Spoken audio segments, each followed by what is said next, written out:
if knowing the truth would prevent you from representing me, Eleanor. You're not getting it. How are you doing, sweetie? Okay. Hi, Eleanor. Hi, Allison. Okay, look, we have to notify the police. And what do we tell them? Well, None of us has any idea how it happened. None of us saw it. he just showed up in your bed dead? Yes. That's not gonna sound very convincing, Keith. Eleanor, I'm placing myself in your hands now. I'll tell you as much or as little as you want to know. It's up to you. But I don't want to say anything that'll keep you from representing me. So tell me what you want. Helen, where are we? The senator is in custody. We have the gun. We're getting the warrants issued to search his house tonight. He had his lawyers there before the police, even. He's not talking, and it's not likely to change. Who are the witnesses? Mrs. Ellison and Allison Ellison, the defendant's daughter. Mrs. Ellison certainly enjoys spousal privilege, Your Honor. What about the daughter? We can't even get in a room with her. In the meantime, Miss Foote, I am ordering that you make Allison available to the district attorney for an interview. If she refuses to talk, she can be subpoenaed to a grand jury.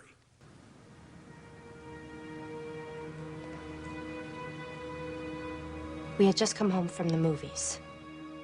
Our movie was sold out, actually, so we had come home early. You and your dad. Yes. Then what did you do? I just went to my room. I think I might have gone to the bathroom first, and then I was getting ready to call a friend.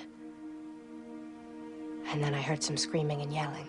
Did you recognize the voices? Did you recognize the voices, Allison? No. Okay. Then what happened? After a few seconds, I heard a loud popping sound. And more screaming. I ran down the hall into my parents' bedroom. My mother and father were screaming about something. My mother was crying. They just kept on screaming at each other. And then I looked over and saw there was a man in their bed. He wasn't moving, and he was bleeding. And his eyes were open. Did you hear what your mother and father were screaming about? No, Did you see blood on your father's clothes? I don't remember. Did you notice if there was a gun around? I didn't see any gun. Allison, what do you think happened? I don't know. If you had to guess. She doesn't have to make guesses. You were allowed to be present for this interview. You were not permitted to either conduct it I will or to advise inhibit. my client to tell what she knows and not to formulate opinion. I've told you all I know. You've told us all you know, Allison. Yes. I heard a pop and yelling. That's it. And you never asked your parents what happened here.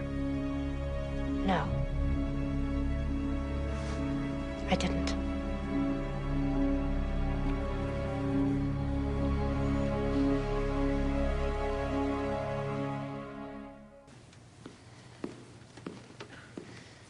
This trial is not about who shot and killed James McNown.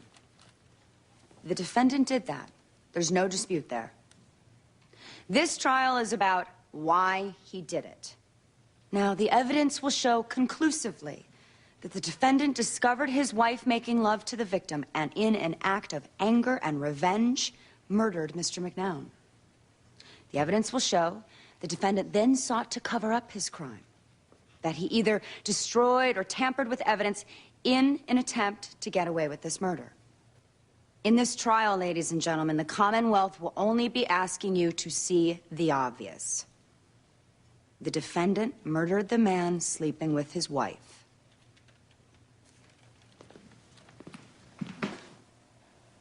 How would you describe your relationship with your dad? Extremely close. Extremely close. Were you aware of any marital problems between him and your mom? They had fights. They would have difficult times and things would improve. Was that difficult on you? Sometimes. Did you ever talk about it with your father? Yes. Did he ever talk about what he thought were the problems between your mother and him? Yes. Did he ever reveal an awareness to you about your mother's affair with Mr. McNown? Never. Now, Allison, given your relationship with your father, do you think he would have told you about this affair? I do. Do you have an opinion as to whether he knew about this affair? My opinion is that he did not. Calling your attention to the night of the shooting, could you please tell us what happened from your perspective? Well, the movie we'd gone to see was sold out. So we came back home. We came into the house. Dad went to the family room. I headed upstairs. And that's when I heard them.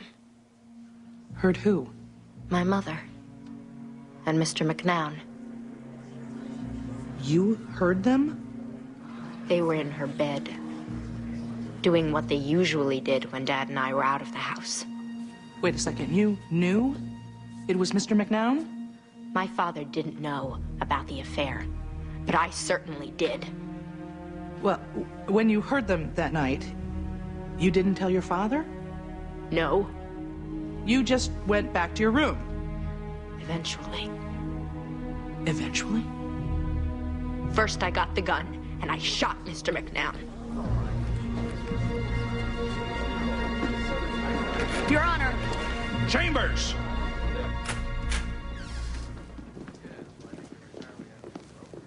I had no idea she was going to say that. None of us. I don't believe it for a second. Let me talk here. Did she ever suggest to you she was the shooter? No. She just lied to get her father off. Mr. Lowe, let me conduct this session, please. Your Honor, none of us saw this coming. She previously had given a statement that she went to her room and she heard the shots. This was blatant perjury. I'm not going to let my daughter take the fall. Can I talk? No. I think you've talked enough for one day, Allison. Somebody correct me if I'm wrong, but I probably just gave you reasonable doubt. You also confessed, Allison. They might try you for murder. And I'll just say, my confession was a lie to save my father. If he's acquitted, they can't try him again. He may be safe, but it's a pretty big risk for you. And even if you beat murder, they get you on perjury. 14-year-old girl trying to save her daddy. Something tells me I wouldn't go to jail for too long. Don't count on it.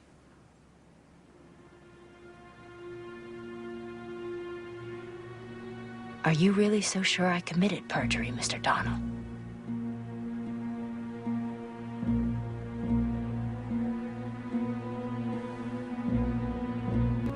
I want to plead guilty. Let's take a step back. I'm the client here. I want to plead guilty, conditioned on nothing happens to Allison. And I get to hold a press conference, not in custody. Those are my terms.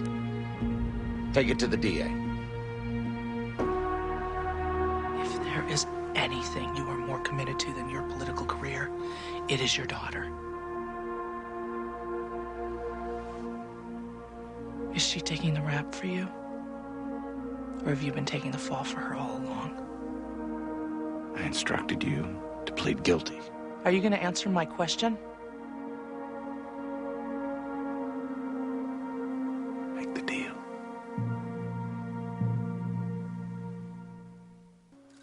For whatever reason, my daughter, Allison, in a misguided effort to protect her dad, tried to mislead the jury as to what happened that night.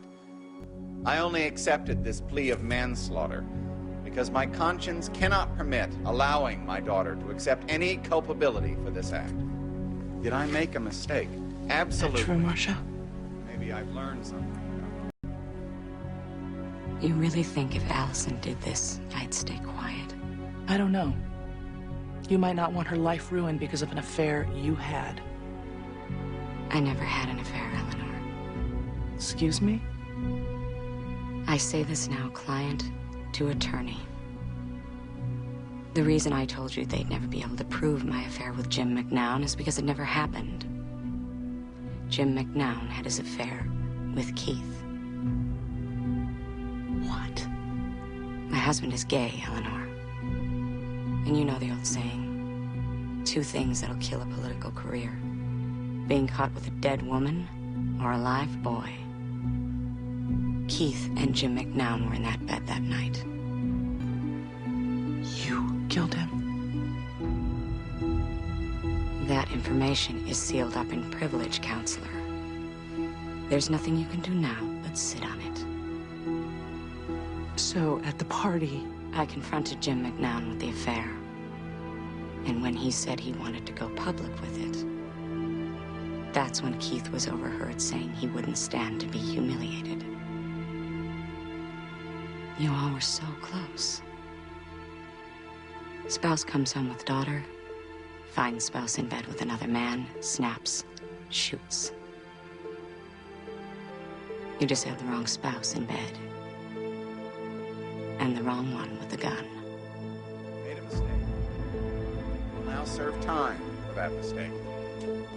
But I will come out of this stronger. My commitment to the Commonwealth of Massachusetts shall never wane. I'll pay my debt to the society I vowed to fight for, vowed to serve, and I'll be back to serve it. I felt your hearts with me during this trying time, and I won't forget your unflinching support. And my heart will stay with you. And I will be back.